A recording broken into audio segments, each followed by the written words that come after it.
She was an artist, and she was a professional artist, and she loved to dance, and she loved to have a good time.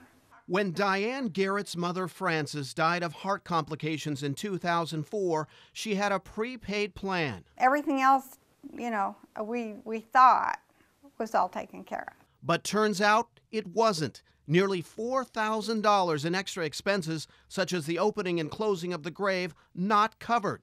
The family left with a debt. There are probably 20 different things that are third party that you end up having to pay for, and nobody tells you. As in Dianne's case, the expense of a funeral can be more than you think. But if you know your rights ahead of time, you won't be buried with the added costs. According to the most recent data from the National Funeral Directors Association, the average cost of a funeral is just over $6,500.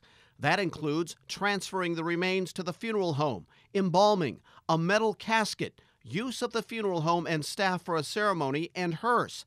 That doesn't include a cemetery vault or marker that can increase the cost to over $7,700 or more.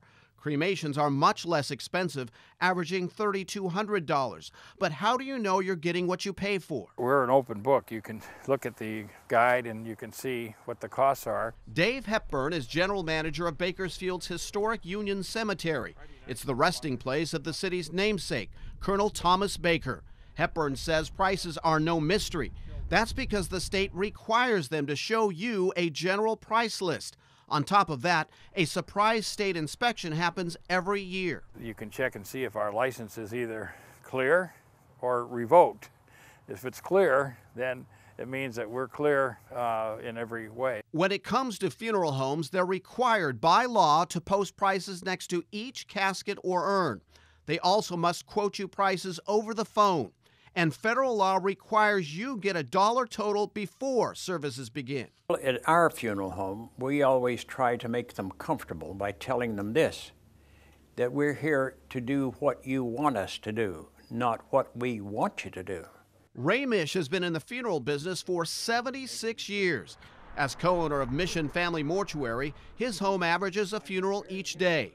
With emotions running high, his advice to families: wait at least 24 hours before coming in. So it gives them time to get together with family, to get them together, to come in and make arrangements and decide what they want before they even get here. What else should you know? Embalming is not required by law. You can actually prepare a body at home, but must obtain a permit. It's okay to buy a casket from somewhere other than a funeral home, or even build your own. And if you choose one of those options, a funeral home is prohibited from charging a casket handling fee. And according to the nonprofit Funeral Consumers Alliance, consider a do-it-yourself tribute or direct burial or direct cremation.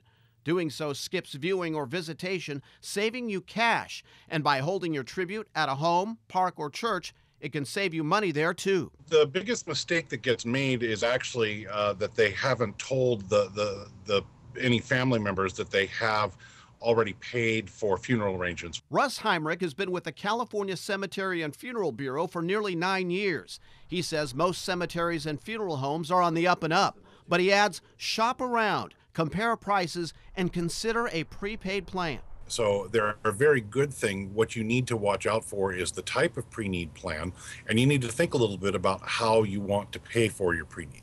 The most popular, a pre-need trust contract. But before you choose, ask for a guaranteed price plan. Make sure your funds increase in value. Decide to pay for it all now or over time. And ask if there's a penalty for late payments. And to guarantee prices of cemetery goods, such as a vault or marker, buy them now and have the cemetery store them until needed. And finally, know exactly what is included in your plan. Something Dianne Garratt unfortunately learned the hard way at one of the most emotional times of her life. We thought everything was taken care of, and it looked like on paper that it was.